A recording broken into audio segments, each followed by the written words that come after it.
Los oyentes de La Cafetera sostienen este programa. Hazte mecenas y únete ya a la resistencia cafetera. radiocable.com/mecenas. Hola, me llamo Beatriz y bueno, me he hecho mecenas porque me gusta mucho el programa. Llevo tiempo, un año escuchándolo y quería dar el salto a participar de una forma más activa. Creo que en estos momentos más que nunca se necesita que haya medios de comunicación que sean totalmente independientes y objetivos. Y creo que este lo es. Así que un saludo desde Cantabria a toda la comunidad de la resistencia cafetera. radiocable.com/mecenas. La Cafetera. Dirige Fernando Berlín. ¿Quieres un café? En el programa La Cafetera de Radio Cable. La ha entrevistado Fernando Berlín en La Cafetera. Mañana en La Cafetera de Radio Cable. Porque con las cosas que había dicho, que yo le oí la grabación del programa de Fernando Berlín. For those who say that Israel stands alone, I say we're not alone. Justice stands with us. The truth stands with us. History stands with us. And so do countless people around the world who can tell the difference between right and wrong, between good and evil. I want to thank all of them. And I especially want to thank President Trump and the American people. Las cifras están ahí, llevan más de 53.000 personas palestinas asesinadas. La ONU nos está pidiendo, por favor, poner fin a este genocidio, poner fin a la compraventa de armas. De hecho, hace 2 días, apenas 2 días, ha ratificado la entrada para su debate parlamentario de la ley de embargo de armas, una ley necesaria, una ley que nos exige la ciudadanía de ruptura de cualquier relación de comercio de armas con Israel. Netanyahu está asesinando a civiles palestinos con hambre, está bloqueando toda la entrada de ayuda humanitaria a seres humanos inocentes. Eso no tiene perdón, este es el genocidio del siglo XXI y ella ha elegido que tanto el señor Feijóo como el Partido Popular estén en el lado incorrecto de la historia. Gaza es la tierra de los palestinos gazatíes. Gaza es parte del Estado palestino, realista y viable. Y por cierto, todos sabemos cuál es la solución. Lo saben los propios israelíes, lo han negociado en muchas ocasiones en la historia con los palestinos.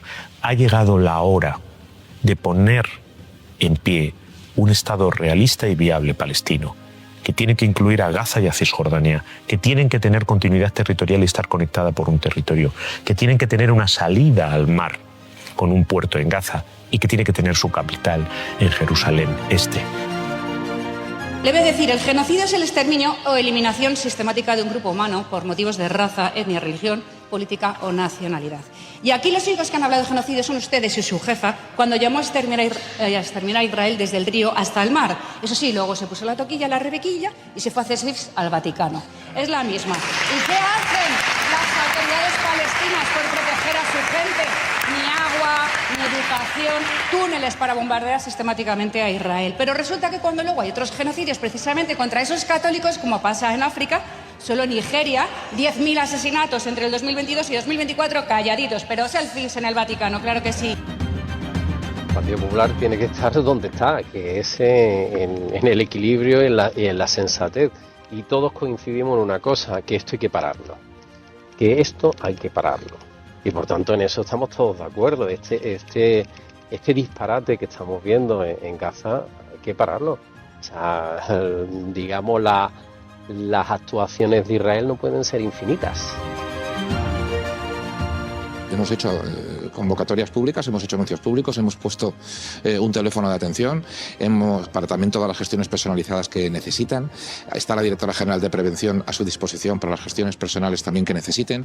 Está la dirección general de atención a las víctimas. Nosotros nos hemos reunido, vuelvo a hacer la convocatoria y el anuncio de las puertas abiertas de manera permanente. No nos ha contactado, no se ha puesto en contacto con ninguna de las 3 asociaciones, pero bueno, están también mis 2 compañeros para corroborarlo. Y nosotros, por lo menos, no vamos a ponernos en contacto con él. Vamos a esperar lo mismo que hemos esperado con el resto de administraciones. Tienen que ser las administraciones los que se pongan en contacto con los familiares de las víctimas o con las víctimas o con los damnificados, no al contrario. Y la señora Ayuso la ha decorado explicándonos que algunos jueces y periodistas están dando lo mejor de sí mismo. Es decir, están acosando al Le llamo a la cuestión por tercera vez, ha perdido la palabra. En este Parlamento no se va a criticar el Poder Judicial. Señor Martínez Abarca. No se va a criticar. La señora Armengol lo permite, aquí no se permite. Y se lo... Por favor, por favor. No, o sea... Váyanse a sus sitios. Váyanse a sus sitios. A sus sitios.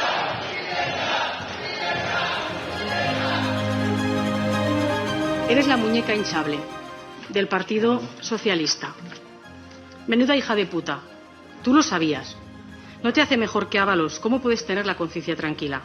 Sabiendo que nos estáis robando para ganar el dinero en putas. Espero que acabes en el infierno, hija de la gran puta. Te mereces lo peor. Aquí se están dando muestras claras de que se han derribado todo tipo de frontera política digna. Todo tipo. Y se está practicando un claro y absoluto matonismo. Son las 8:30 de la mañana. Las 7:30 en la Casa Museo de José Saramago, en Tías, Lanzarote.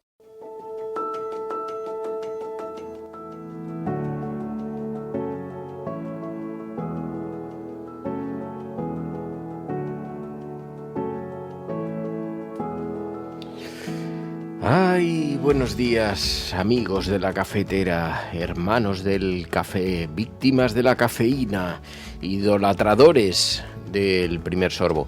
¿Qué tal estáis esta mañana? Bueno, hoy es viernes, ya sabéis que los viernes en la cafetera tenemos un formato especial a esta hora. Este es un mensaje grabado. Cuando estés escuchando esto, yo ya no estaré entre vosotros, queridos hermanos.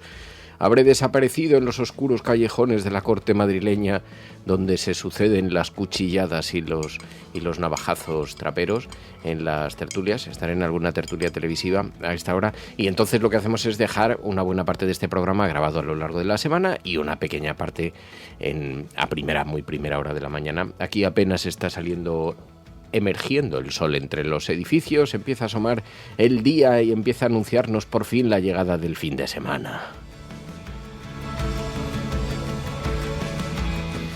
Así que cerramos una semana en la que cuando uno hace balance, ahora que tengo delante en los monitores abiertos todos los programas de estos días donde hemos visto la culminación del proyecto de Netanyahu, el anuncio de la solución final que plantea para Gaza, la toma total, el control absoluto de Gaza, los bombardeos de nuevo sobre ciudadanos, sobre niños, también una pequeña conversión en las posturas, incluso los más reticentes empiezan a darse cuenta de que la historia va a juzgar esto con muy malos ojos y aquellos que otrora apoyaban al Estado de Israel y a la estrategia de Netanyahu empiezan a mostrar manifiestos síntomas de agotamiento ya con lo que está ocurriendo porque no hay retina que soporte el genocidio televisado en directo. Vamos a hablar de esto porque el Partido Popular está cambiando de posición.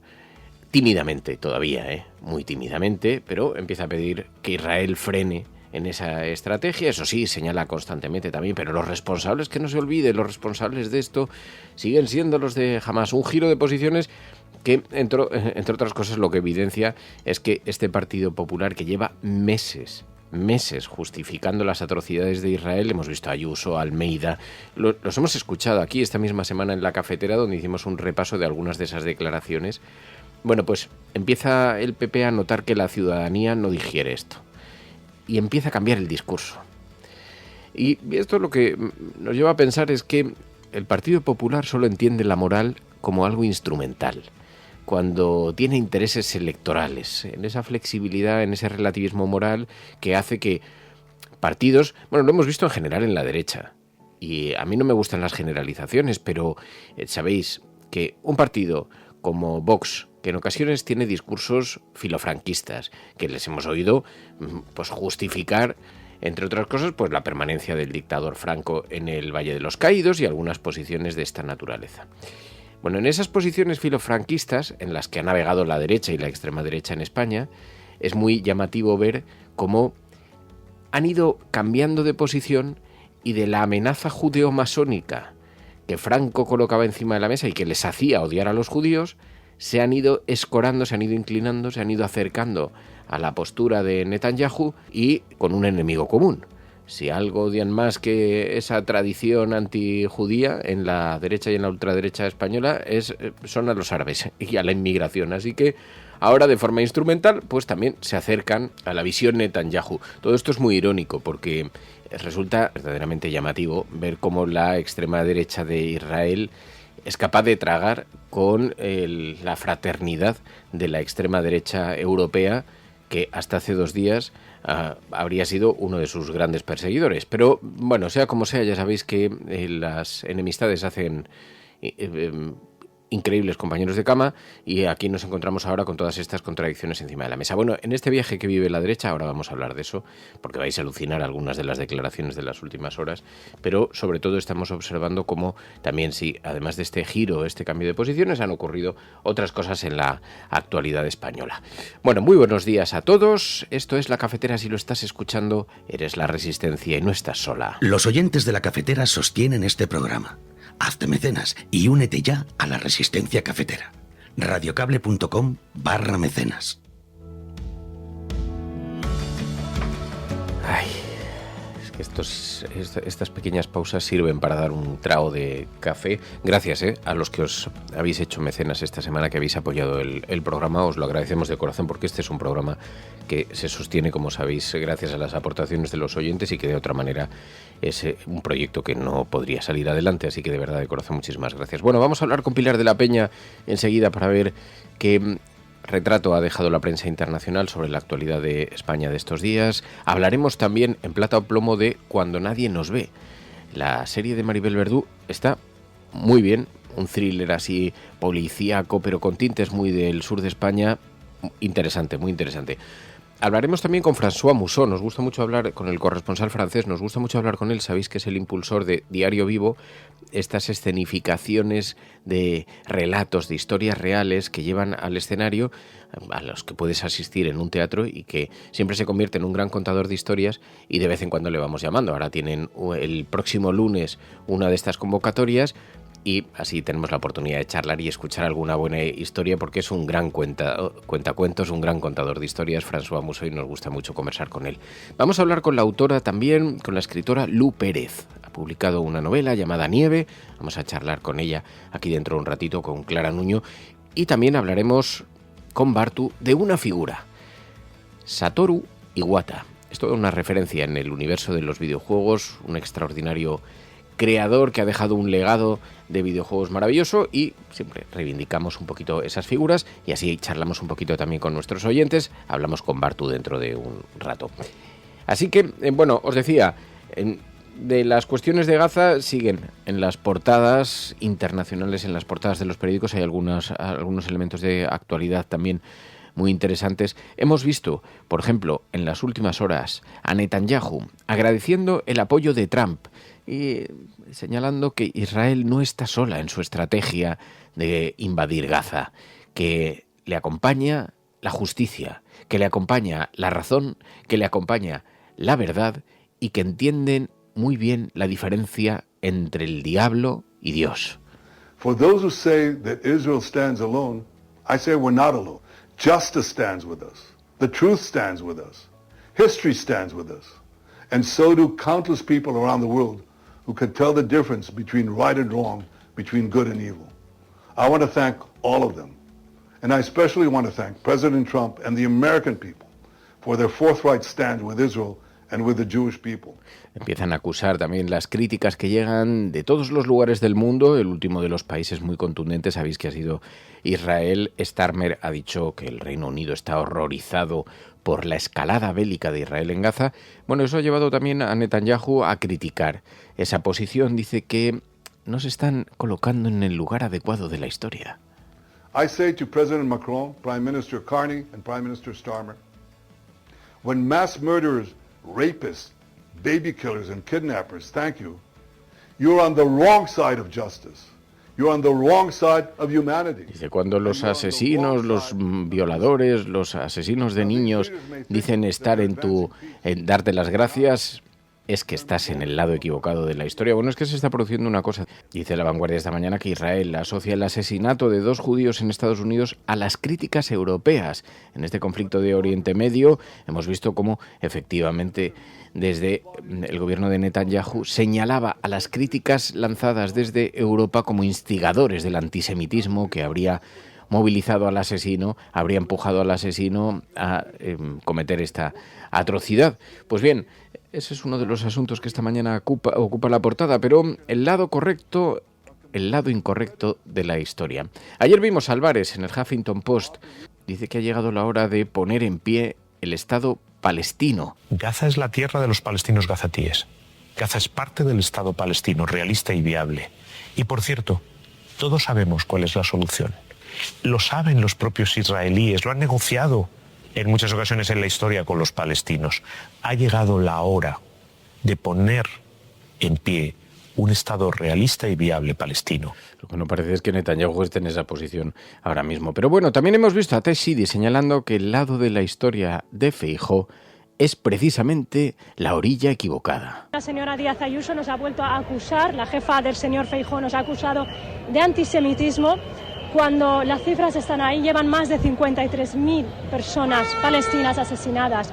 La ONU nos está pidiendo, por favor, poner fin a este genocidio, poner fin a la compraventa de armas. De hecho, hace 2 días, apenas 2 días, ha ratificado la entrada para su debate parlamentario de la ley de embargo de armas, una ley necesaria, una ley que nos exige la ciudadanía de ruptura de cualquier relación de comercio de armas con Israel. Pero además, desde Más Madrid en el Congreso hemos exigido ayer la retirada inmediata de la embajadora de España en Tel Aviv. Consideramos que con un Estado genocida no se puede tener ningún tipo de lazo.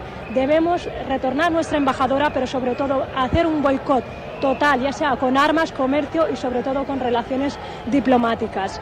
La señora Díaz Ayuso hoy le ha vuelto a marcar la agenda al Partido Popular en lo que es en materia de derechos humanos. Ha situado al Partido Popular con el genocidio. Está siendo la mejor embajadora de Netanyahu en Madrid y de sus políticas de limpieza étnica del pueblo palestino. Los datos están ahí, las imágenes están ahí. Netanyahu está asesinando a civiles palestinos con hambre, está bloqueando toda la entrada de ayuda humanitaria a seres humanos inocentes.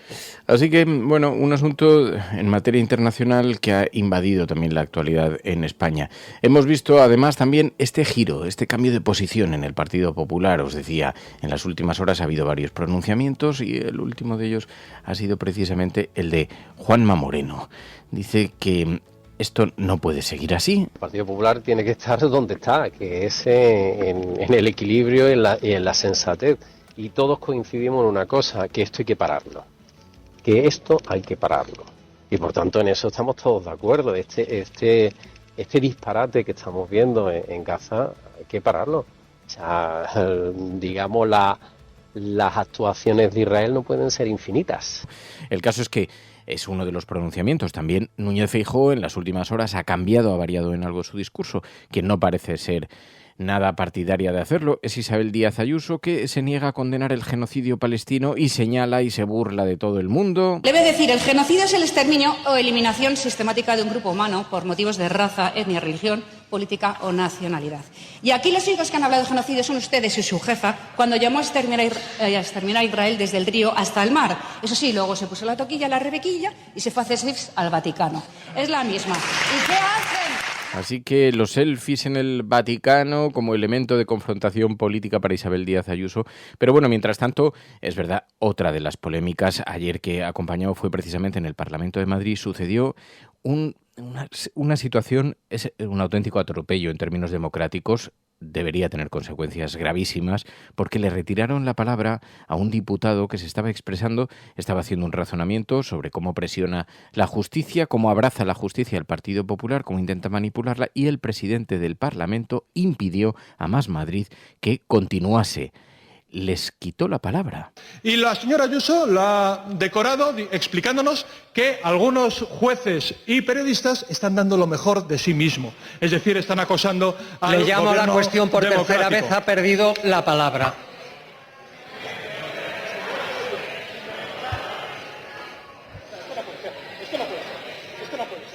En este Parlamento no se va a criticar el Poder Judicial. Señor Martínez Abarca. Les corta el micrófono el presidente de la Asamblea de Madrid, Enrique Osorio, la mano del Partido Popular de Isabel Díaz Ayuso, pisoteando todo el marco democrático con esta censura a un grupo político. Así es como entiende el Partido Popular la libertad, y es verdad, el peso del Constitucional debería caer sobre la sinrazón. Es un auténtico escándalo y una puerta abierta peligrosísima para impedir, que hablen los grupos de la oposición. Bueno, aquí en España, mientras tanto, sigue habiendo polémica en torno a las reuniones de las víctimas de la Dana. Mazón dice estar dispuesto a reunirse con ellas. Ayer vimos reunión con el presidente del Gobierno y Mazón dice que él tiene la puerta abierta siempre para las víctimas. Hemos hecho convocatorias públicas, hemos hecho anuncios públicos, hemos puesto un teléfono de atención, para también todas las gestiones personalizadas que necesitan. Está la directora general de Prevención a su disposición para las gestiones personales también que necesitan. Máxima predisposición, y dice que se ha reunido con varias víctimas, pero contestan. No nos ha contactado, no se ha puesto en contacto con ninguna de las 3 asociaciones, pero bueno, están también mis 2 compañeros para corroborarlo. Y nosotros, por lo menos, no vamos a ponernos en contacto con él. Vamos a esperar lo mismo que hemos esperado con el resto de administraciones. Tienen que ser las administraciones los que se pongan. Pero hoy hay un gran tema encima de la mesa que ocupa toda la atención de las portadas de los periódicos. El Partido Socialista planteó ayer beneficios fiscales para todos los caseros que frenen precios. Un paquete de medidas que impone, entre otras cosas, un IVA del 21% a los pisos turísticos.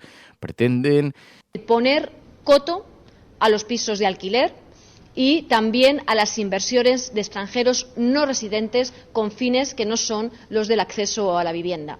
Y profundizamos en esta cuestión a través de 2 instrumentos. Uno, una carga fiscal que hasta ahora no tenían este tipo de negocios, de actividades económicas, porque no se consideraban como tal, que será el IVA al 21% a los alojamientos turísticos.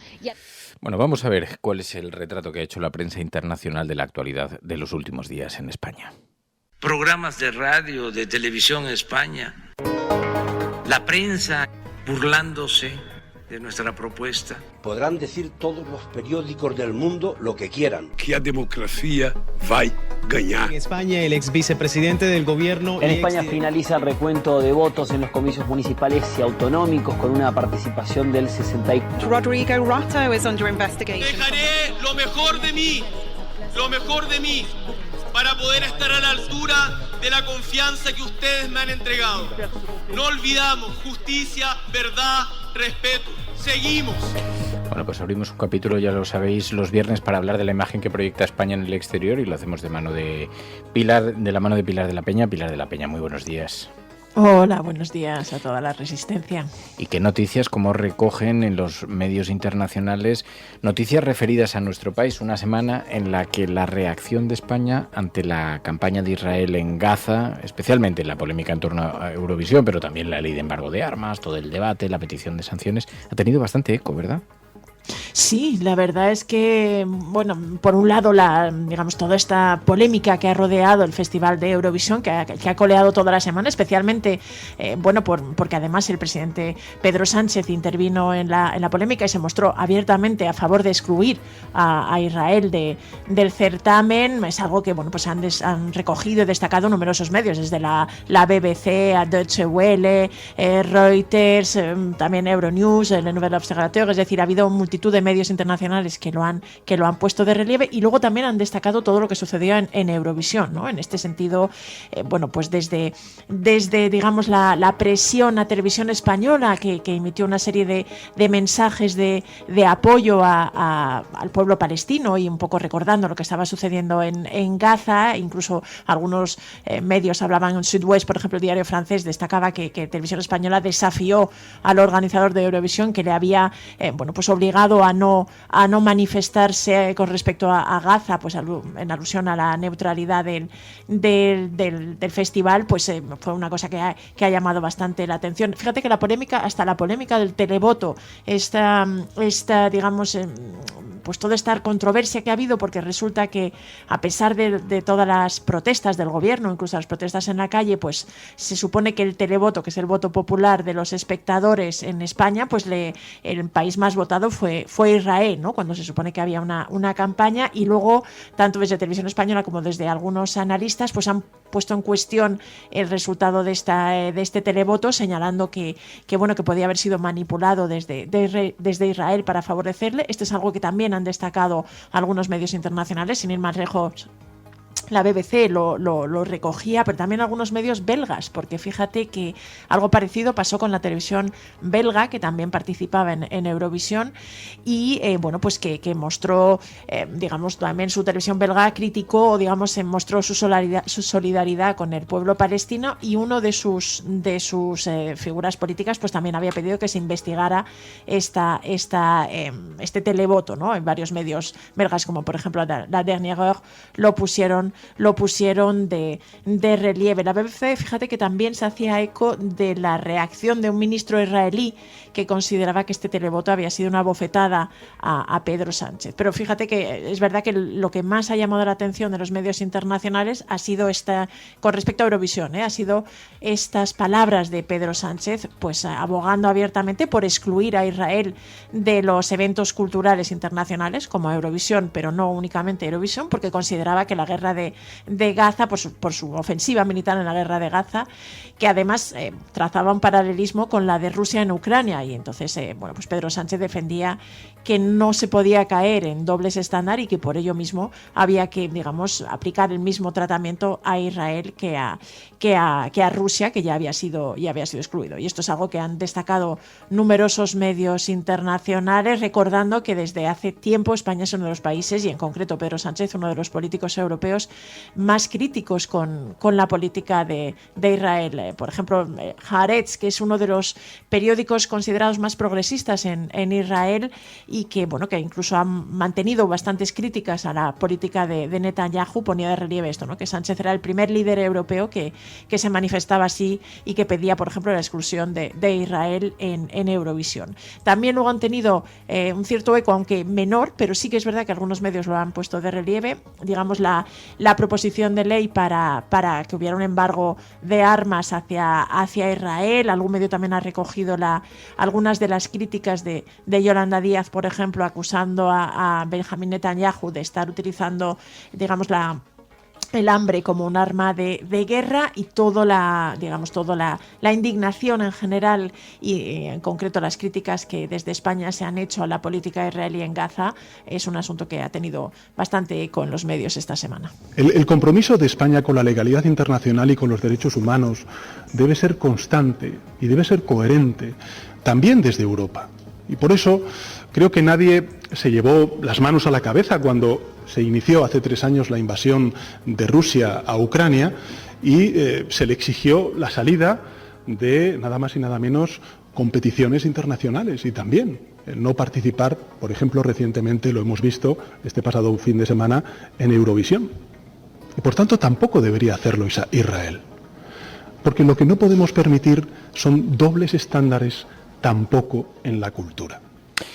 Bueno, además, estos días se han producido también otra serie de noticias en España que han tenido repercusión en el exterior. Los medios de todo el mundo han destacado el asesinato a tiros de un expolítico ucraniano en la puerta de un colegio de Madrid, señalando algunas claves, Pai.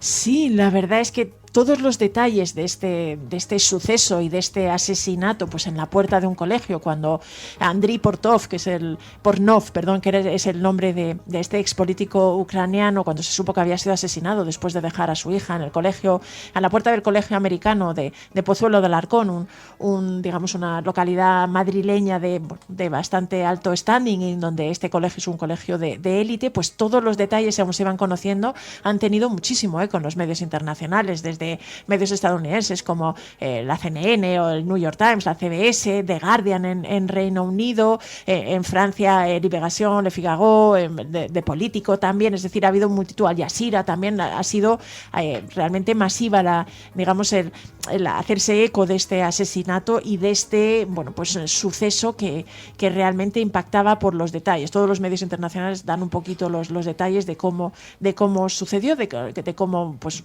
fue tiroteado rodeado por unos desconocidos, de que se está investigando este crimen, pero después ha habido una serie de claves que son interesantes que han aportado los medios internacionales sobre la figura de Portnov.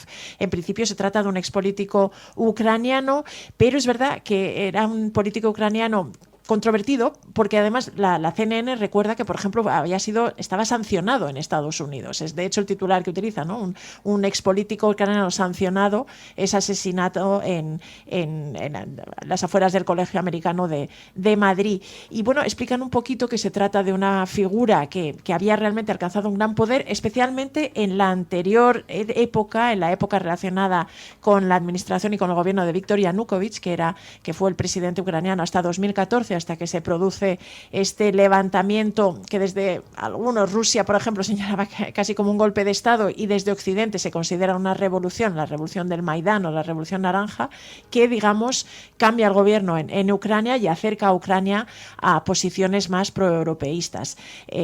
Portnov era un destacado asesor del entonces presidente Yanukovych, era abiertamente prorruso, de hecho se exilia después o huye a Rusia después de este cambio de régimen en su país, pero la verdad es que mantiene una serie de influencia bastante importante, y esto es una de las cosas que revelan, por ejemplo, medios como The Politico o el diario Liberación, que incluso habla de que era una de las eminencias grises de la era Yanukovych, y que incluso dice que algunos analistas consideraban que era la figura que seguía tirando de los hilos en los casos de corrupción en los tribunales ucranianos, algo que también destaca la CNN, que por ejemplo explica que fue sancionado por Estados Unidos en 2021 porque consideraban que había sido acusado, y con bastante credibilidad, de estar usando su influencia para comprar, acceso y, comprar a una serie de veredictos en los tribunales ucranianos que estaban realmente dificultando las reformas en el país. De Político, por ejemplo, se refería a Portnov como un broker de poder en Ucrania y que tenía mucha influencia en el sistema judicial ucraniano. Así que esto es un poquito las claves que se dan en los medios internacionales con respecto al asesinato de este político, que realmente ha conmocionado y que ha impactado con mucha fuerza tanto en España como fuera de ella. Oye, otro de los debates, claro, como la actualidad nos va arrollando cada semana, se van solapando unos con otros, pero el gran apagón ha generado una controversia sobre la transición ecológica de España. ¿Es demasiado brusca? ¿La estamos haciendo en los tiempos y los ritmos adecuados? Le Monde ha colocado el foco sobre esto, ¿no? El francés Le Monde.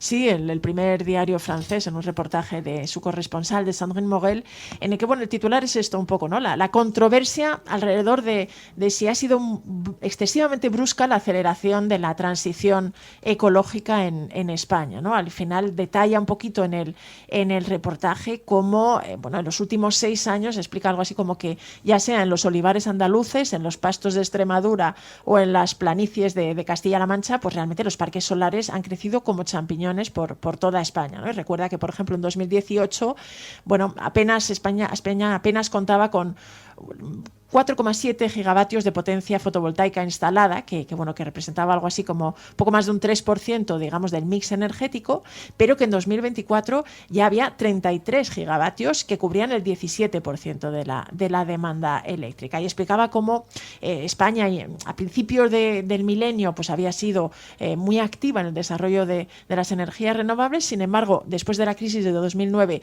y sobre todo por la falta de voluntad política del gobierno de Rajoy, había paralizado un poco todo este desarrollo, y tras la llegada al poder de Pedro Sánchez había vuelto a dispararse las inversiones y la apuesta por las energías renovables, ¿no? Daba un poquito los datos de cómo todo esto había impactado en la producción de energía, como España era ya el segundo país de Europa, por ejemplo, en producción de energía solar, y como en algunas ocasiones España presumía de haber conseguido generar el 100% de su electricidad con fuentes renovables. Pero el diario Le Monde señalaba que el gran apagón del 28 de abril, aunque explicaba que todavía no estaban claras las causas, pero sí es verdad que había hecho que se pusiera el foco un poquito en el impacto que estaban teniendo todas estas energías de fuentes renovables sobre la red eléctrica, y era uno de los posibles causas que se había apuntado para explicar el gran apagón. Y señalaba esto, ¿no? Que al final este suceso había generado una controversia, había generado una serie algo de división entre la ambición climática y el debate sobre el impacto social que estaban teniendo las renovables y el impacto en la red, y toda esta controversia estaba bueno, pues copando y protagonizando el debate político en buena parte de España. También en estos días ha sido noticia en España. Detrás de cada una de estas 65.000 viviendas, de estos 65.000 anuncios, antes había viviendas donde residían familias, trabajadores, estudiantes que hoy se ven expulsados de sus barrios y que ven cómo sus ciudades se convierten en parques temáticos por el lucro desmedido de unos pocos fondos de inversión y grandes empresas. El gobierno español pide bloquear 66.000 anuncios de viviendas turísticas consideradas ilegales, y esto ha sido recogido en medios internacionales, Pai. Y muy masivamente al final también. Fíjate que hay otras noticias esta semana que han tenido eco, pero ya te digo, la BBC, la CBS, el New York Times, Le Monde también, el diario británico The Times, Der Spiegel en Alemania, Euronews, West France, en fin, multitud de medios, de Tageszeitung también, se hacen eco de esta especie de, bueno, hablan un poco de campaña o de acción del gobierno español muy directamente contra Airbnb, a la que ha ordenado pues eliminar casi 66.000, son 65.900 anuncios de viviendas que el gobierno español, y en concreto el Ministerio de Consumo, pues considera o explica que incumplen la legalidad. Esto ya te digo que es ampliamente recogido. Se recogen también las acusaciones del gobierno de que estos anuncios, buena parte de ellos, bueno, pues o no tienen número de licencia o tienen un número falso de licencia, o no ha sido capaz de determinar si pertenece a una empresa o a un particular, y esto es el motivo que aduce el Ministerio de Consumo de Pablo Bustinduy, que le escuchábamos ahora mismo, para ordenar que se eliminen estos 66.000 anuncios. Y los medios internacionales intentan explicar el contexto de esta decisión y por qué lo toma España, ¿no? Y hablan un poquito, pues desde el New York Times, por ejemplo, habla de que se trata de un intento del gobierno español para aliviar la que llaman una dolorosa crisis de vivienda que está sufriendo el país. Repasan un poquito cómo ha habido numerosas manifestaciones en las ciudades de toda España denunciando las dificultades del acceso a la vivienda por el encarecimiento de los precios, y cómo en gran medida se señala, bueno, pues el papel que han jugado plataformas de alojamiento de vacaciones como Airbnb en este asunto. Y luego hay dos medios británicos, la BBC y The Telegraph, y The Times, que también ponen de relieve que tiene también un poco que ver con un intento de España de evitar otro verano de descontento en el sector turístico, o al menos otro verano de descontento más que en el sector, en la población con respecto al turismo, ¿no? Y explicaban los dos medios británicos, que son muy sensibles a todo el tema del turismo en España, dado que España es uno de los destinos más populares en Reino Unido, ponían de relieve que además esta campaña de España y del gobierno español contra Airbnb había tenido lugar justo después de la primera de las grandes manifestaciones que se prevé que van a tener lugar en las próximas semanas, la primera manifestación en Canarias en contra del turismo de masas, ¿no? Denunciando el impacto que estaba teniendo el turismo de masas en sus vidas. Y bueno, pues se señalaba un poquito que tanto este malestar hacia el turismo de masas y la crisis de la vivienda eran un poco lo que explicaba esta decisión y esta campaña del gobierno español tan directa contra Airbnb. Oye, también hemos visto cómo en Deutsche Welle recogían un país entero unido contra los feminicidios. Ese movimiento social, movimiento popular, sí, es verdad, en contra del machismo. Sí, es un reportaje que quizá no tiene en cuenta las tensiones más recientes que ha habido con la extrema derecha en torno al feminismo, y que pone de relieve un poco eso con este titular de España, un país entero unido contra el feminicidio o contra los feminicidios, todos los logros que ha logrado España, en particular pues reducir más de un tercio el número de asesinatos de mujeres, por violencia de género, ¿no? Y explica que ha sido un poquito gracias a que tanto desde la política como desde la sociedad civil se ha hablado públicamente de los casos, se ha endurecido las penas y se ha un poquito señalado y se han llevado a cabo una serie de acciones que realmente han contribuido a que realmente hubiera una conciencia del problema y se decidiera actuar, ¿no? Pone de relieve, por ejemplo, pues desde la difusión de vídeos de agresiones a mujeres por parte de la policía, como otras acciones, como por ejemplo algunas obras de teatro, y se refiere a un monólogo concreto de una una actriz que se llama Pamela Parenciano, que explica cómo, bueno, pues su propia experiencia con un novio maltratador, cómo todo esto generaba también que en España realmente hubiera entrado el problema de la violencia de género en el debate público, como Televisión Española, los telediarios de Televisión Española podían abrir con un feminicidio y podrían realmente denunciar esta situación, y como además había un enfoque para ello, para intentar poner de relieve la conciencia sobre esto y sobre todo la atención a las víctimas, y explicaba un poquito todos los avances que había tenido lugar en España, ¿no? La movilización del movimiento feminista, especialmente recordaba que había sido el detonante, o digamos el hecho, el suceso que había cambiado las cosas, fue la entrevista a Ana Orantes en Canal Sur denunciando el maltrato que había sufrido y como poco después fue asesinada y quemada viva por su marido, como este había sido el acontecimiento que había cambiado la manera de percibir la violencia de género en España, y a raíz de ese momento pues se habían avanzado muchísimo y había hecho que España hubiera sido uno de los países en los que más se hubiera avanzado contra la violencia de género, aunque terminaba señalando y recogiendo algunas opiniones que decían que todavía hacía falta más concienciación y que todavía había algunos aspectos que no terminaban de estar completamente claros o asentados. Oye, Pai, hemos visto también en Euronews, destacaban un estudio, a ver, explícame esto, que señala posibles razones de la inmigración, sobre la inmigración de senegaleses a España, con interés en acercarse a nuestro país. A ver. Pues mira, esto tiene que ver con la pesca, y en concreto con la pesca excesiva o la sobrepesca que llaman. Y bueno, pues es un estudio de una ONG que se llama Environment Justice Foundation, y que ha explicado que realmente una de las causas que explica el que numerosos senegaleses se están además atreviendo a seguir la ruta a través del Atlántico para llegar a Canarias y llegar a Europa, uno de los motivos que explica esto es las décadas de pesca por parte de barcos internacionales y en particular españoles, que han realmente esquilmado buena parte de las aguas de Senegal, ¿no? Explica el reportaje de Euronews que realmente para Senegal el sector de la pesca es vital para su economía y para incluso su seguridad alimentaria, ¿no? Ya que pues llega a generar, me parece que era cerca del 3% de los empleos que hay en el país, ¿no? Y además pues permitía que muchos pues pudieran acceder a alimentos. Y claro, en la última década realmente había habido una sobrepesca excesiva en todos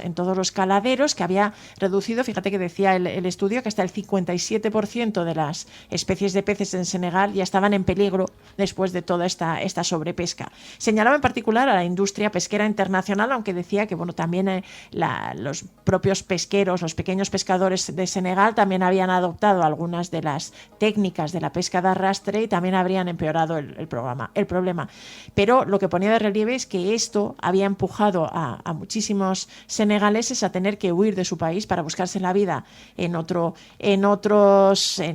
Europa o en otros sitios, y esto había hecho que en concreto pues que las llegadas de senegaleses a España se hubieran disparado, en particular a Canarias, y que donde de hecho los senegaleses eran uno de los 3 primeros países de origen Senegal era uno de los 3 primeros países de origen de los migrantes que llegaban, y que realmente en 2024 pues hubiera habido una cifra muy alta, casi récord de migrantes que intentaron llegar a España. Bueno, pues ya veis, es el retrato que ha hecho la prensa internacional sobre nuestro país, sobre España, las noticias que han tenido repercusión en estos días en la prensa internacional y que de alguna manera también suponen un pequeño resumen de actualidad sobre algunos de los acontecimientos de España. Pilar de la Peña, gracias, Pai, como siempre. Gracias a la Resistencia. Un abrazo.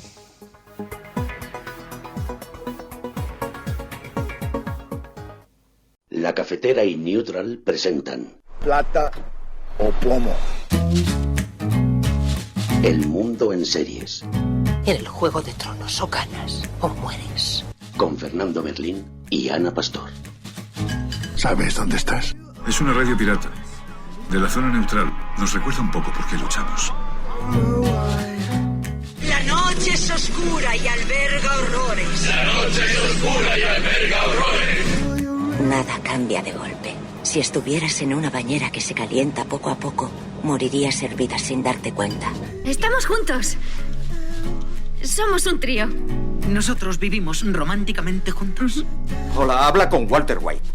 Usted dijo que estaba casi muerto, ¿vale? Dijo que moriría en cualquier momento. Éramos capaces de ser y hacer todas esas cosas porque estábamos informados por grandes hombres reverenciados.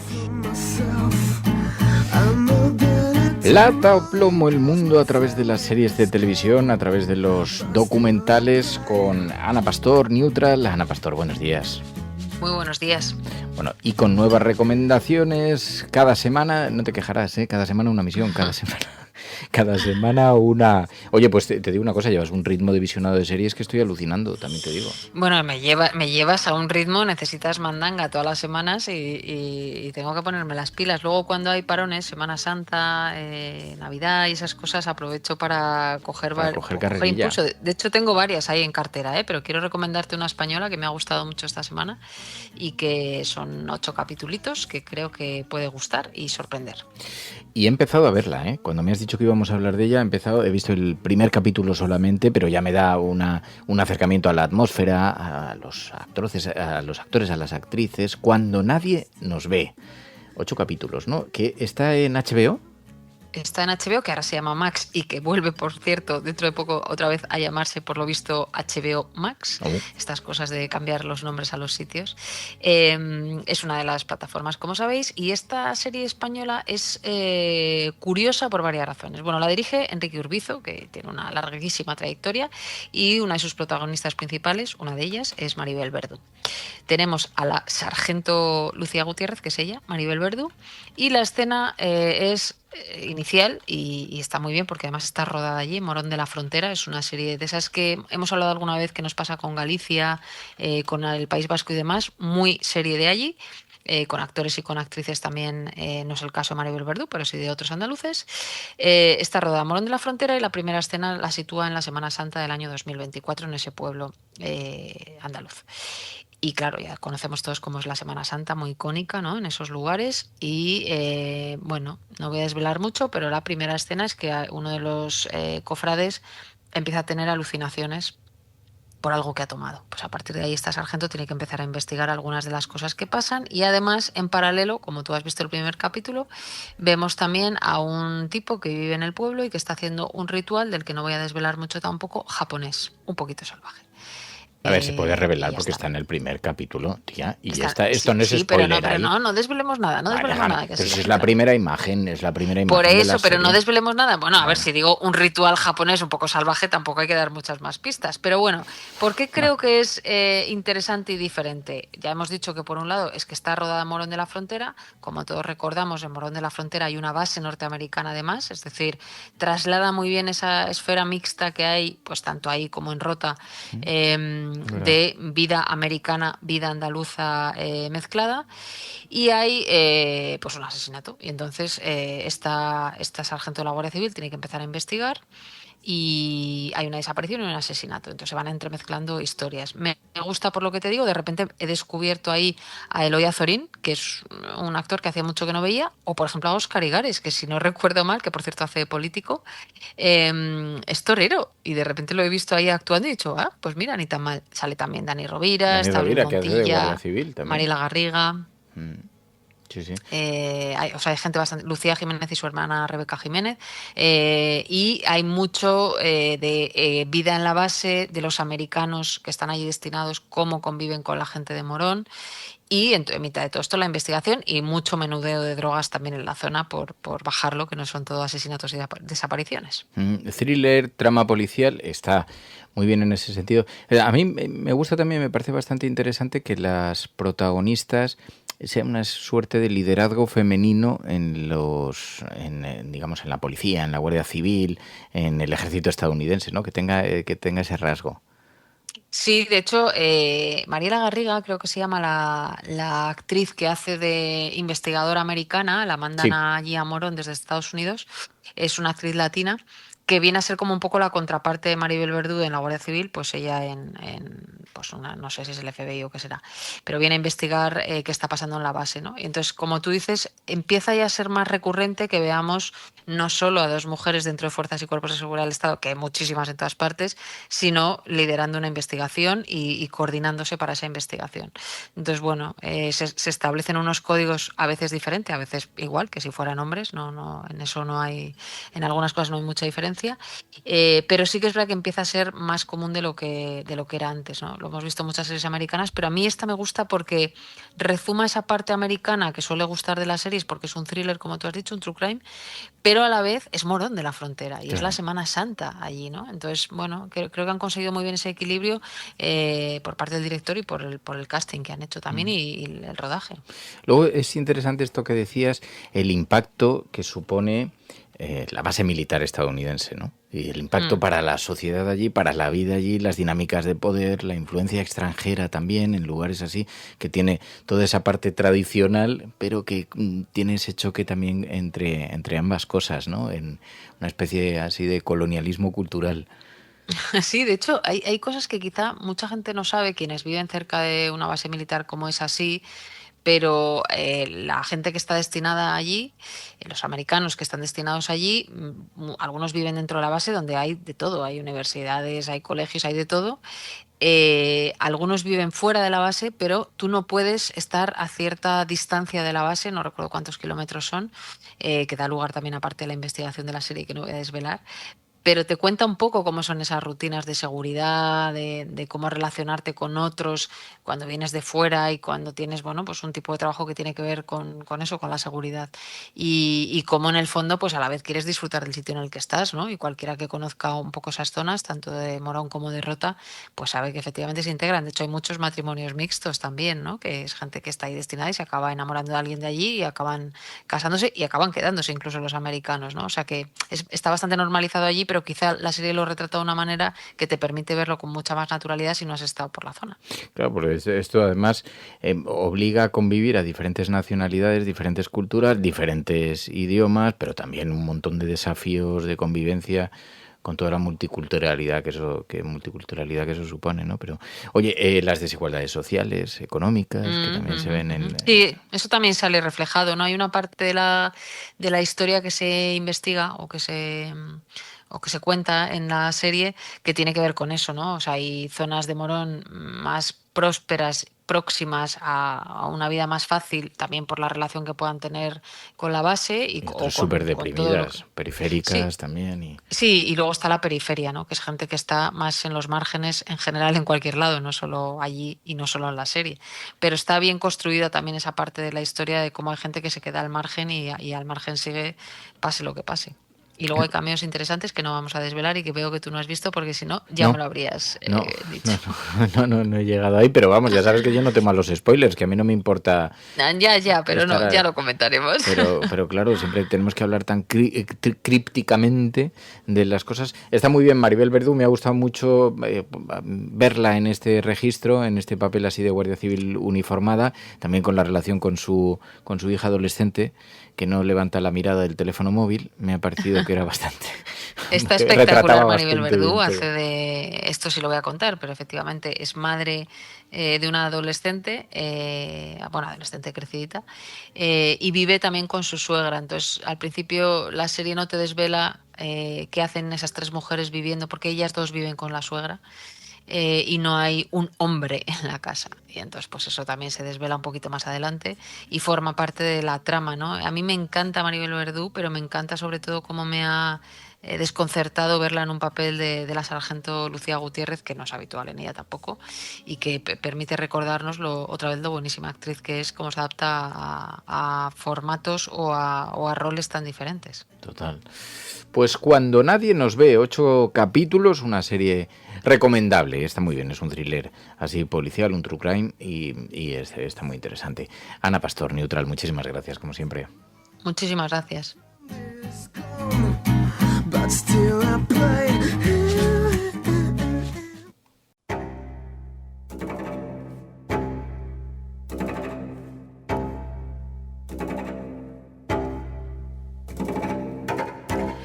Bueno, más cosas aquí en la cafetera. Hemos hablado en ocasiones aquí con François Mousseau y esta iniciativa que impulsa Diario Vivo, donde los teatros se convierten en una suerte de revista de prensa, donde protagonistas ofrecen al público, en algo que no se retransmite, que se convierte en una experiencia, en una vivencia, ofrecen al público relatos, historias interesantes, algunas exclusivas. François Mousseau, muy buenos días.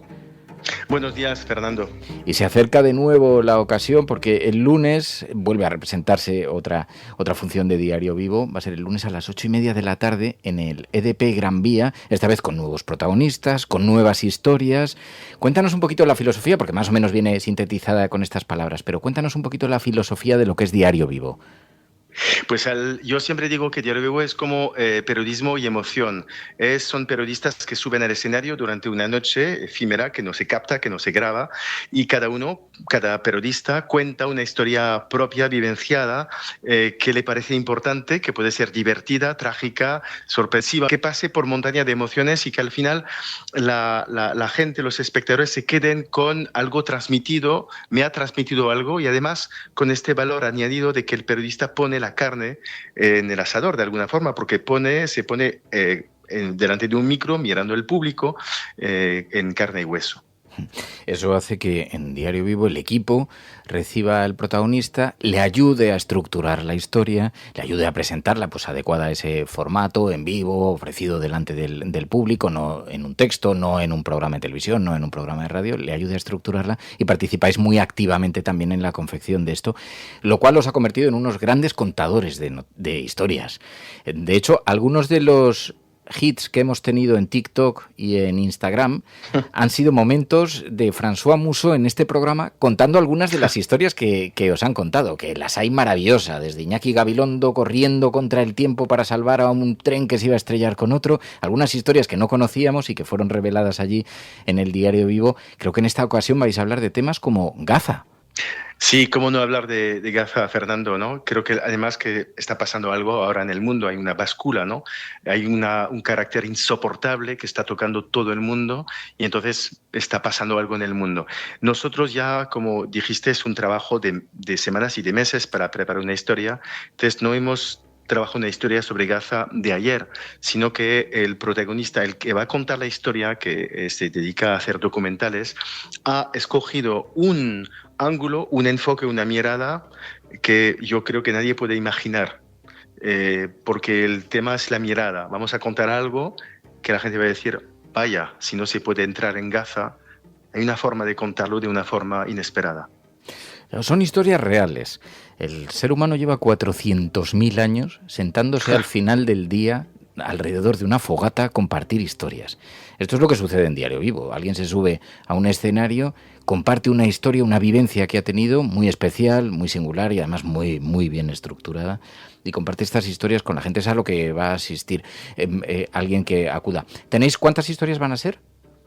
Son 8 historias que se van a contar, con música entre cada historia, 8 historias muy distintas, de gente de edades distintas, de género, hombres, mujeres y tal, y sobre todo como gente hablando de, efectivamente, al otro lado del mundo, algo sobre China, pero también algo de aquí, de Madrid, o algo de Málaga. O sea, quiero decir historias muy distintas en el lugar, en el tiempo y también en la temática. El elemento sorpresa es imprescindible, por eso entrevistar a François Mousseau en un día como hoy, cuando todavía no ha sucedido esto, es difícil porque no puede hablar, no puede sintetizar mucho de lo que va a ocurrir allí, porque se trata de sorprender también a quienes asistan, pero siempre nos deslumbras con alguna de las que has vivido, con algunas de las historias. No contaste la de Iñaki Gabilondo, nos has contado varias, pero cuéntanos alguna pequeña historia que haya sido especialmente significativa, que haya sido especial para vosotros y que haya impactado un poquito en las retinas del público. De las ya contadas, ¿verdad? Sí. Me tomas ahí infraganti, pero mira, hay una historia que me encantó muchísimo, de Lucía Méndez, que nos contó la historia de Rodrigo Rato y la corrupción de Rato a través de la mirada de la secretaria de Rodrigo Rato, que viene del mismo pueblo, más o menos el mismo pueblo pobre de la España rural, de la España vaciada. Esta secretaria es del mismo mundo que Lucía Méndez, y ella, lo que me encanta de esa historia es que cuenta la historia a través de la mirada de la secretaria, que dice que su pueblo, de donde viene ella, la única riqueza es la honestidad. Y entonces cree en su jefe, Rato, durante años, porque el tipo presenta bien, porque el tipo es, ¿sabes?, que tiene un poco un flegma británica, ¿no? Y un día se desmorona su mundo porque viene guardias civiles en su casa para decirle que tiene que registrar porque supuestamente podía ser cómplice de las fechorías y de los robos del señor Rato, ¿no? Wow. Entonces, es contar esto. Wow. De hecho, hace poco hubo una noticia que dice que inocenta a esta secretaria. Ah, fíjate. Bueno, son el tipo de historias, son un montón de localidades, ¿no? Son un montón de asientos. ¿Cuánta gente cabe en el teatro? 950. Y solemos llenar o casi llenar. Y bueno, es fascinante porque qué ha sido bonito un teatro lleno. De las cosas más bonitas del mundo es un teatro lleno que da una energía, que soporta y que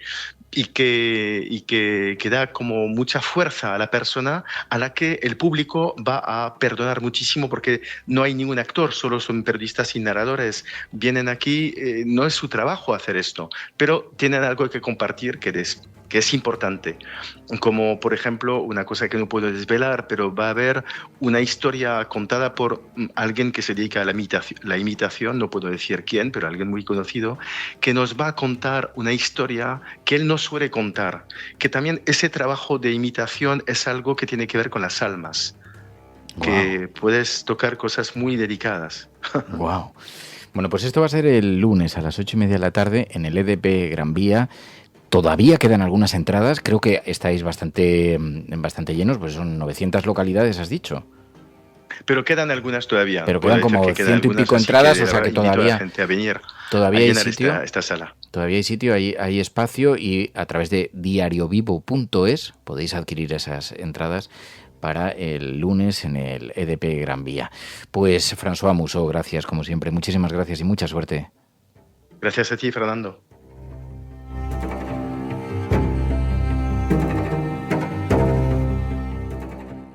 Nunca me ha gustado el frío. Yo era como la mayoría de las personas que intentan evitarlo a toda costa. Pero desde aquella noche el frío me transforma. Los oyentes de La Cafetera sostienen este programa.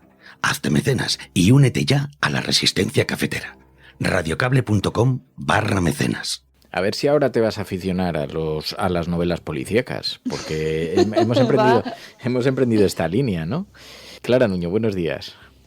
Muy buenos días, Fernando. ¿Qué tal estamos? Sí, que te estás lanzando últimamente mucho al género. Sí, últimamente estoy policíaca. Todo va por momentos, ¿no? En la vida. Un momento te apetece romance, otro político, ahora policíaca y ahora pues un poquito de todo. Asesinatos, homicidios, investigaciones, en fin, lo normal, lo que se adecua. En este caso la atmósfera es muy interesante porque vamos a hablar de nieve, de Lu Pérez, Invierno frío, y la nieve como elemento común que traslada esa atmósfera a la novela. Un caso, pareja de amantes conduciendo una casa escondida entre las montañas para pasar el fin de semana juntos, una relación que ha pasado por una crisis, desean darse una nueva oportunidad, pero lo que vemos es, como describe la autora, un descenso al abismo de una relación marcada por la violencia de género.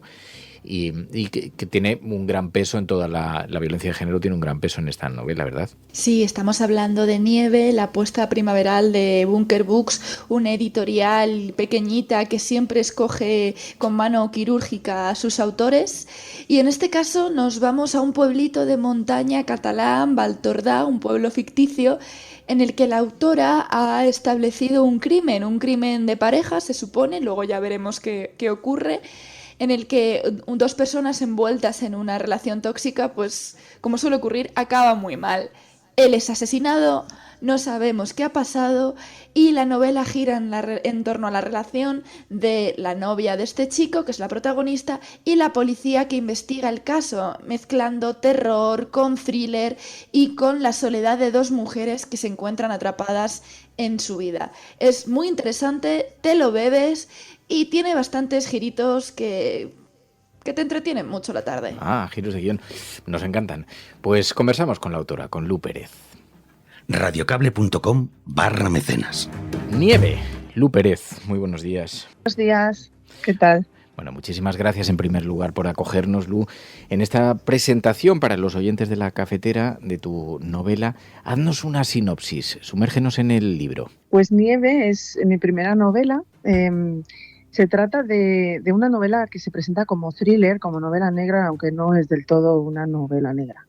Luego os contaré más, pero bueno, la trama, todo gira en torno a un crimen, como en todas las novelas negras, pero realmente es una novela que es mucho más reflexiva, que es la historia de una mujer, sobre todo Andrea, una mujer que tiene una relación, podemos decir, tóxica con su pareja, con su amante, y es la historia también de Blanca Costa, que es la policía que investiga todo el suceso, y de la relación que nace entre estas dos mujeres, ¿no? Es una novela que gira en torno a un crimen, que la trama gira en torno a quién ha cometido el crimen, pero luego intenta ir más allá, intenta indagar en la vida de estas dos mujeres, partiendo de sus diferencias, pero luego iremos viendo cómo a lo largo de la trama cómo comenzamos a ver similitudes entre ellas, y al final es una historia pues que el trasfondo pues habla de la soledad, habla de cómo la violencia machista está instaurada, ¿no?, en nuestra sociedad, en cómo la normalizamos, y es una historia que habla de feminismo también, y bueno, espero que os guste, ¿no? La propuesta es de lo más sugerente. Una pareja de amantes conduciendo hacia una casa escondida entre las montañas para pasar el fin de semana juntos, en una relación que ha pasado por una crisis, intentan darse una nueva oportunidad y comienza el descenso al abismo helado de esa relación marcada por la violencia de género, porque la violencia de género atraviesa la novela precisamente, ¿no? Sí, es el trasfondo de la novela, y siempre el trasfondo es cómo se reflexiona sobre la violencia de género, sobre las relaciones tóxicas, sobre cómo normalizamos muchos comportamientos de la pareja o los pasamos por alto, ¿no? Realmente la relación entre Andrea y Diego es una relación que poco a poco va deteriorándose y acaba mal, ¿no?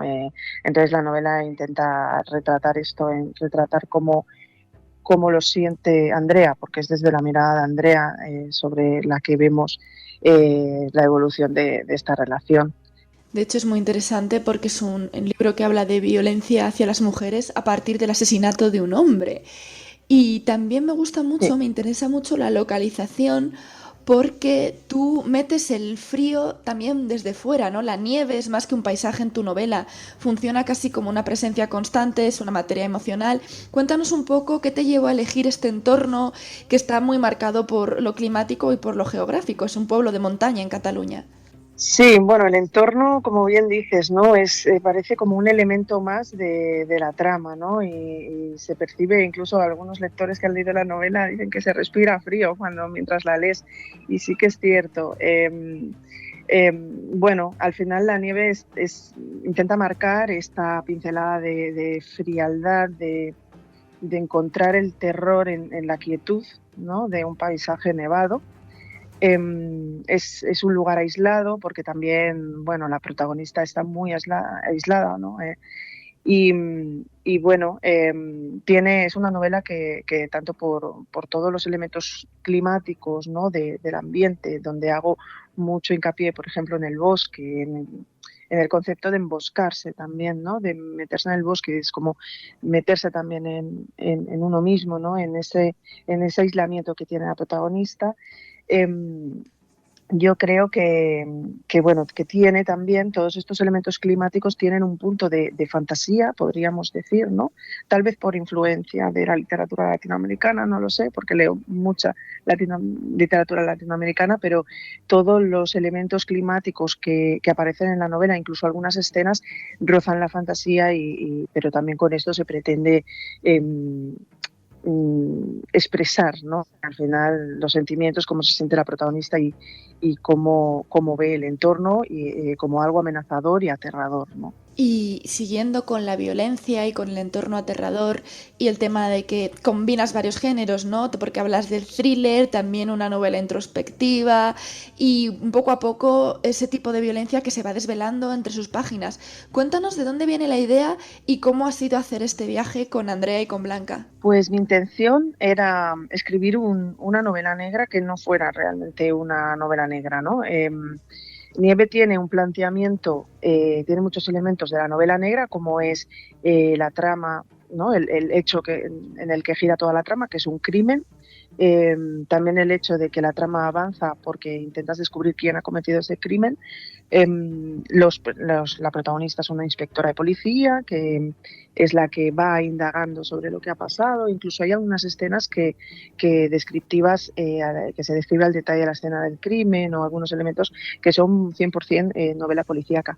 Pero no quería escribir una novela policíaca al uso. Al final la estructura narrativa de una novela policíaca pues va desgranando pistas, van apareciendo sospechosos y se va desarrollando en torno a la pregunta ¿quién ha cometido el crimen?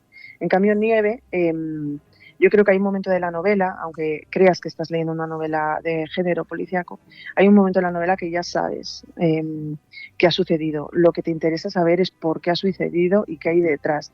Entonces, realmente es un ejercicio de indagar en la mente de las dos protagonistas, porque ambas mujeres son protagonistas y ambas tienen un pasado marcado por esto, por la violencia machista y por la culpa también de cómo han reaccionado frente a esa violencia machista.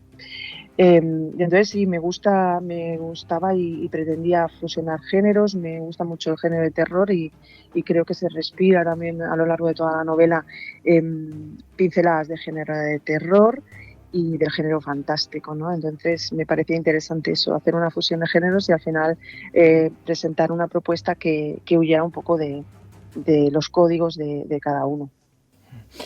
Oye, ¿de dónde viene la idea para ese viaje? Me llama la atención esto que decías, porque el thriller policíaco con una historia de violencia de género, ¿dónde nace esto? Bueno, escribir sobre violencia de género realmente nace de un caso que al final todos lo hemos tenido muy presente estos últimos años, porque ya es parte de la historia de nuestro país, que es el caso de La Manada.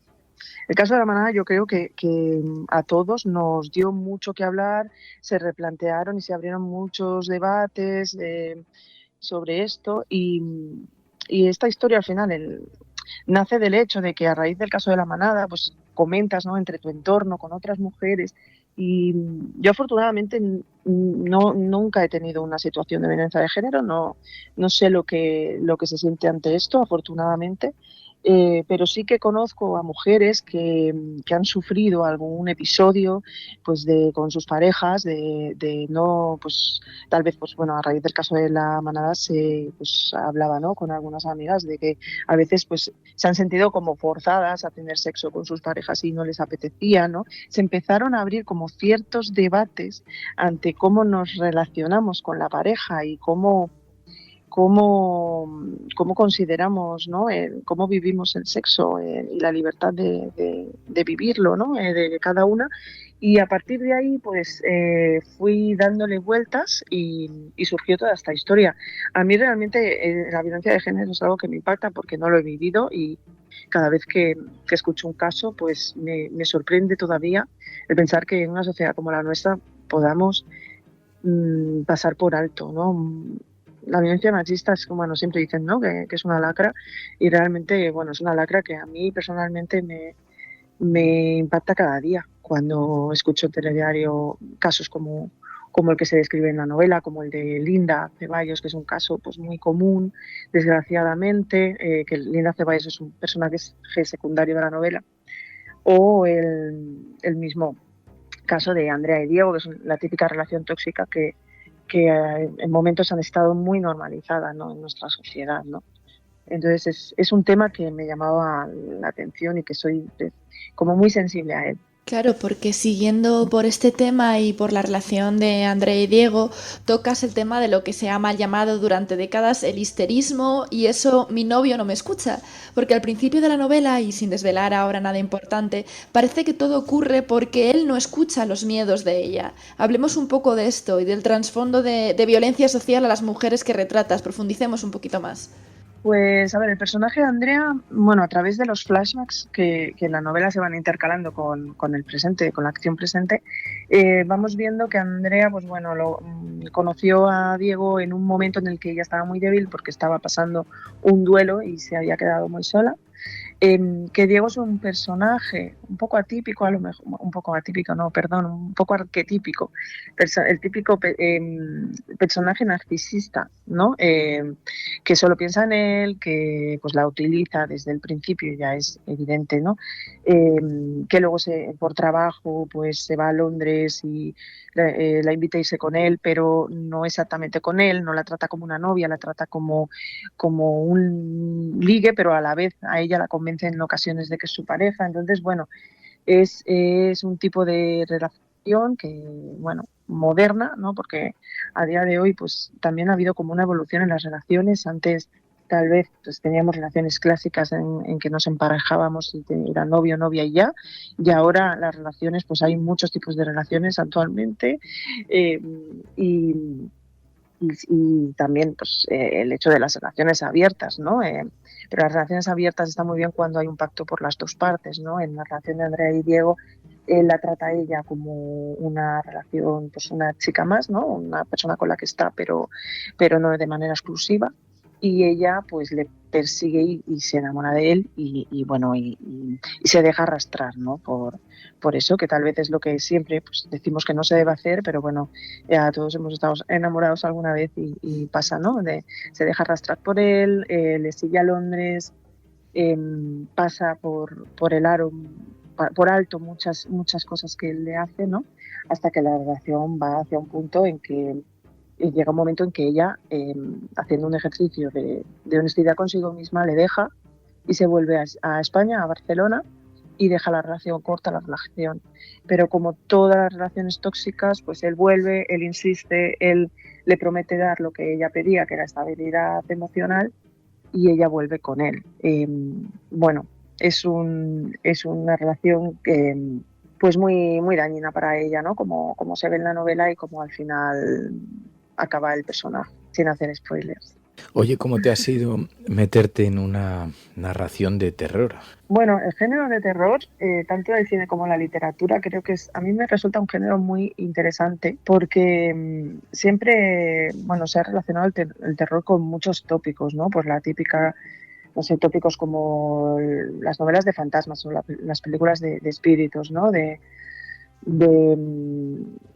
las casas abandonadas, ¿no? Hay como muchos elementos del terror clásico que cuando ya los vemos en una narración pues ya los ubicamos, ¿no? Perfectamente, ¿no? Pero el género de terror yo creo que es un género que es de los que más da pie a evolución, porque al final es un género que reposa en los miedos, en los miedos de los lectores, ¿no? O de nosotros mismos, de los escritores, y en el trabajo de esos miedos, ¿no? Y cada vez más hay propuestas, tanto en el cine como en la literatura, que son propuestas de terror que ahondan en los miedos existenciales o en los miedos, que en un miedo en concreto, ¿no? Huyendo de las estructuras clásicas del género de terror. Y bueno, yo la verdad es que creo que la historia, el sustrato de la historia, que al final es la violencia machista, daba para eso, daba para llevarla a una dimensión terrorífica, para inyectarle miedo, para inyectarle, como os comentaba antes, pues elementos climáticos que dieran esta atmósfera de terror. A mí es un género, la verdad es que me atrae mucho y creo que bueno, mi trabajo también continuará trabajando sobre este género. Antes hablabas de las dos mujeres protagonistas, de Andrea, la novia, y Blanca, que es la policía que investiga el caso, y de los puntos en común que tienen, las nostalgias, una tristeza un poco pegajosa que ambas llevan encima, y su relación con la violencia de género que han sufrido ellas o gente en su entorno. Háblanos un poco de la construcción de estas dos mujeres que son tan distintas pero también parecidas al mismo tiempo.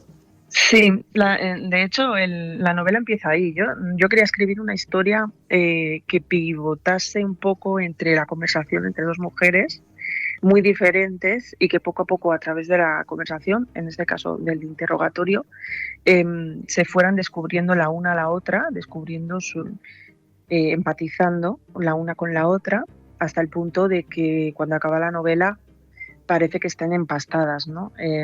Parece que sean un poco el mismo personaje, aunque siguen siendo dos personajes diferentes, ¿no? Pero bueno, realmente son dos mujeres que arrastran dos cosas, yo creo que las unen, que es la soledad. Ambas se sienten muy solas en la vida que han tenido, aisladas tal vez. Eso también, el paralelismo con todo el entorno que os comentaba y con la casa y con el lugar aislado.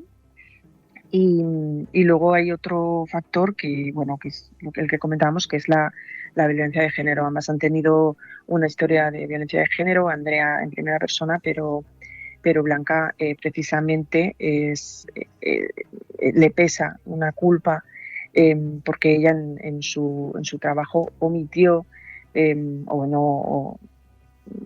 una llamada de socorro de otra mujer que estaba padeciendo violencia machista, ¿no? Y creo que son dos personajes que son diferentes al uso, porque una es la sospechosa y otra es la policía, ¿no? Son como antagonistas, pero a la vez, poco a poco, a través de la conversación que tienen, se van redescubriendo, ¿no?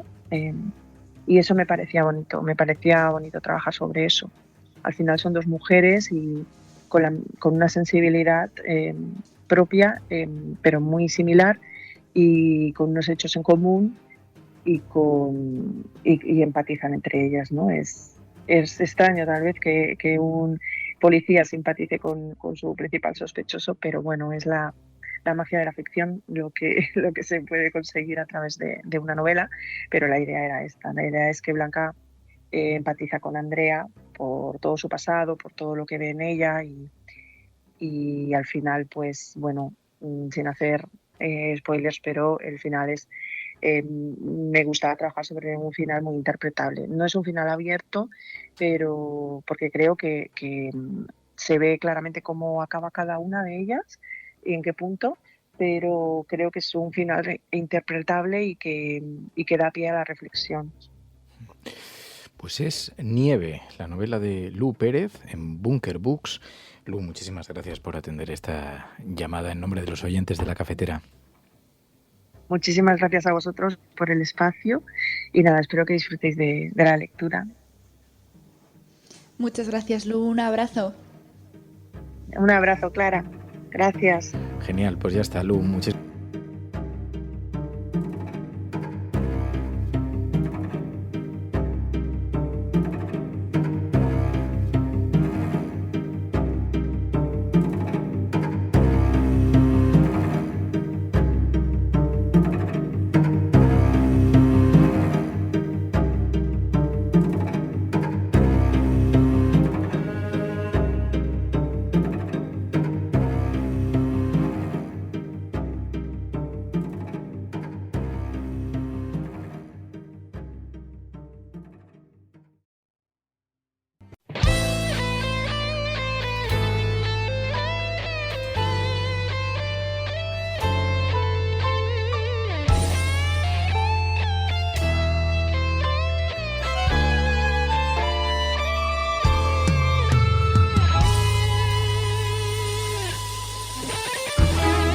Peggy 18.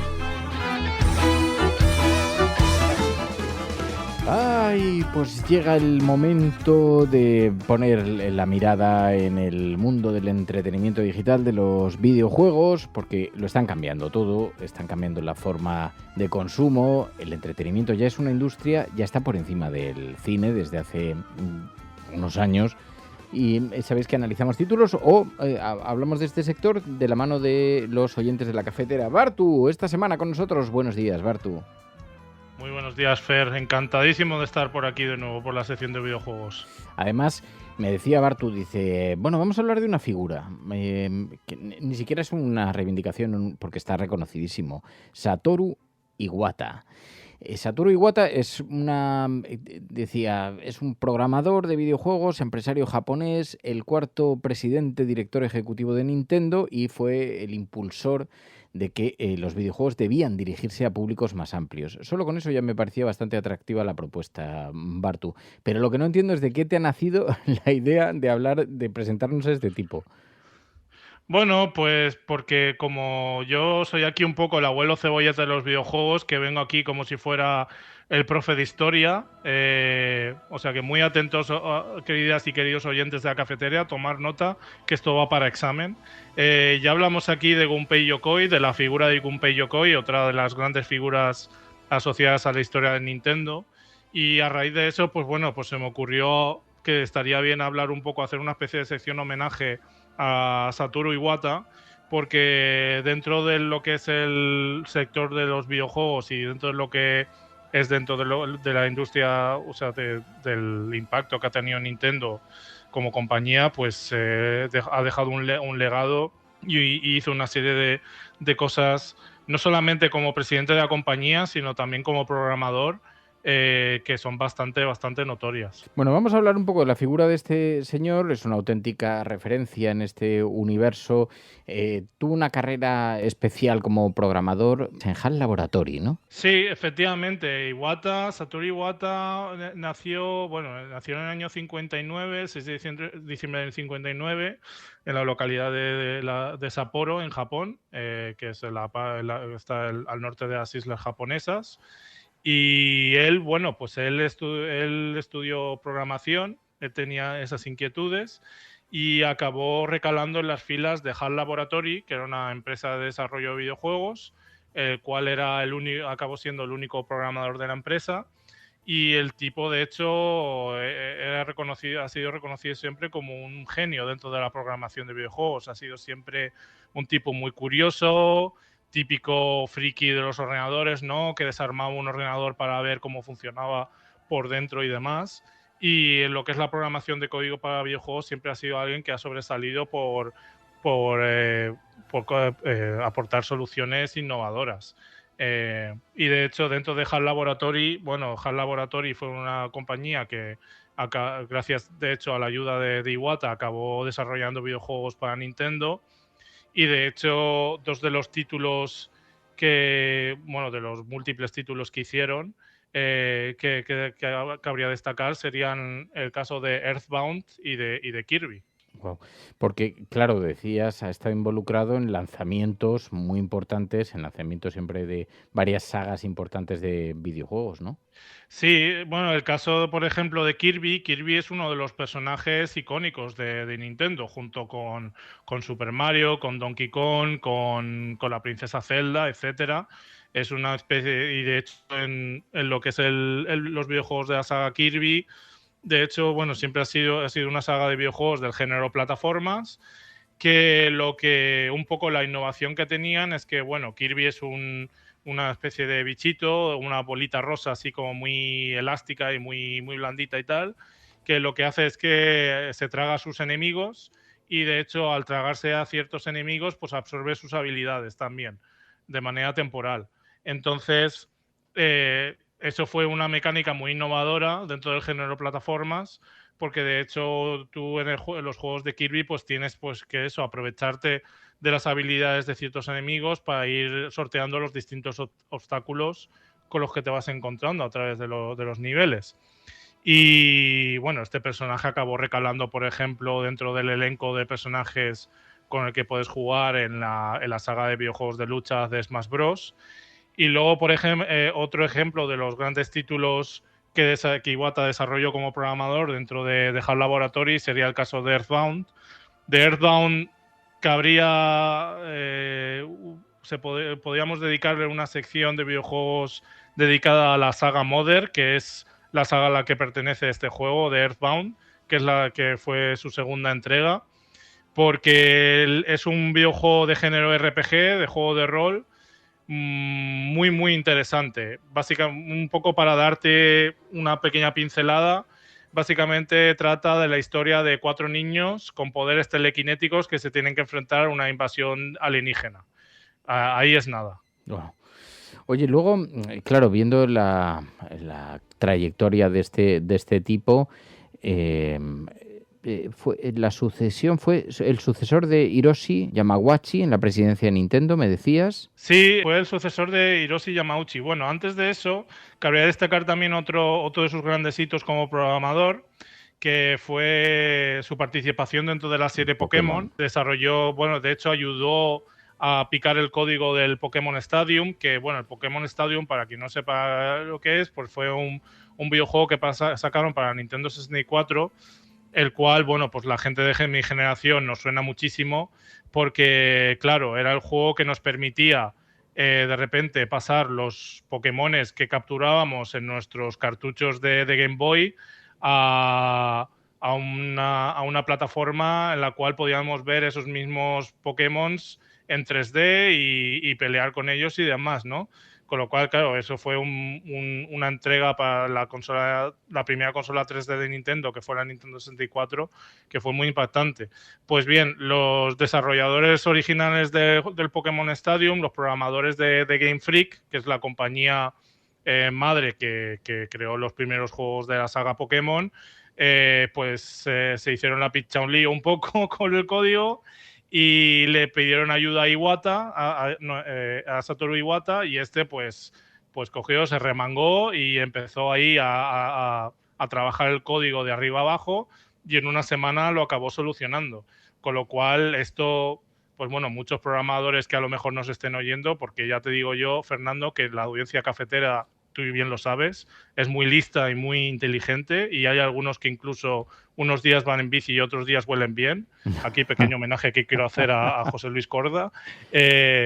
Sabrán muy bien esto lo que supone a nivel de hito. Luego hay un falso mito que he encontrado investigando sobre Iwata, porque también, por ejemplo, se le atribuye dentro de la saga Pokémon que en las entregas Pokémon Oro y Plata él consiguió crear un sistema de compresión de gráficos para conseguir que en este juego se pudiera jugar al mapa nuevo que incluía este juego y el mapa también de la entrega anterior, que fue el Pokémon Rojo y Azul. Pero esto, por lo que he estado viendo, era un mito y realmente fue un malentendido, y realmente al final lo que ocurrió con esta entrega de Pokémon Oro y Plata es que esos cartuchos simplemente tenían una capacidad de almacenaje mucho mayor que otros cartuchos de Game Boy. Pero bueno, sí, ahora centrarnos un poco en lo que fue su sucesión a Hiroshi Yamauchi. Es bastante llamativo porque cabe recordar que Nintendo básicamente ha sido siempre una empresa familiar.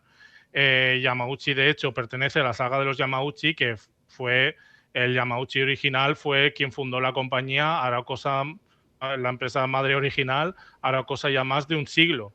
Con lo cual, que alguien como Iwata sucediera a alguien de la familia Yamauchi como presidente de la compañía, pues fue bastante llamativo, la verdad. Oye, llegó después el declive con la Wii y también por no centrarnos demasiado en esto, pero claro, estamos hablando de alguien que falleció hace algunos años, que ha dejado algún legado, algo de recuerdo, ¿no? También. Sí, la era Iwata dentro de Nintendo es ampliamente reconocida. Bajo su mando, Nintendo pasó de ser una compañía, como tú aventurabas al principio de la sección, de pasar de ser una compañía que competía contra otros grandes, como por ejemplo en su momento fue Sega o Sony con la PlayStation y demás, por intentar crear juegos más impactantes, para jugadores más hardcore, digamos, con gráficos cada vez mejores, etcétera, a ser una empresa más que haga productos para toda la familia, para todos los públicos y todas las edades. Entonces, de hecho, bajo esa idea fue con la que Nintendo acabó desarrollando consolas como la Nintendo DS o la Wii, que fueron muy innovadoras en su momento, porque si tú recuerdas bien, Fernando, la Nintendo DS fue la primera consola que tenía doble pantalla, y de hecho una de sus pantallas era táctil.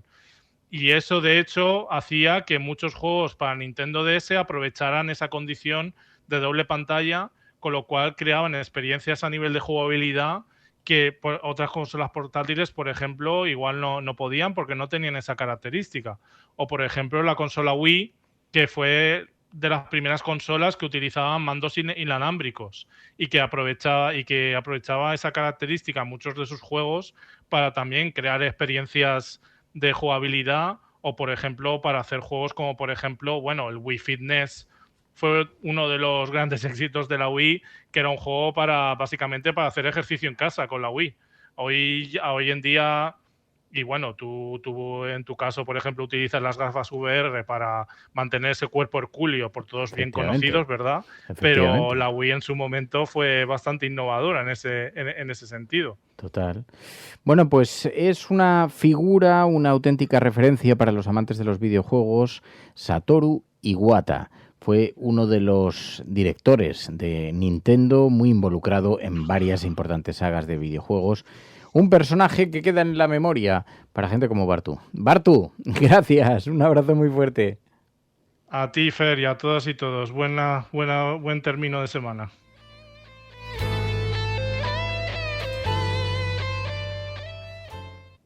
Los oyentes de La Cafetera sostienen este programa. Hazte mecenas y únete ya a la resistencia cafetera. radiocable.com/mecenas.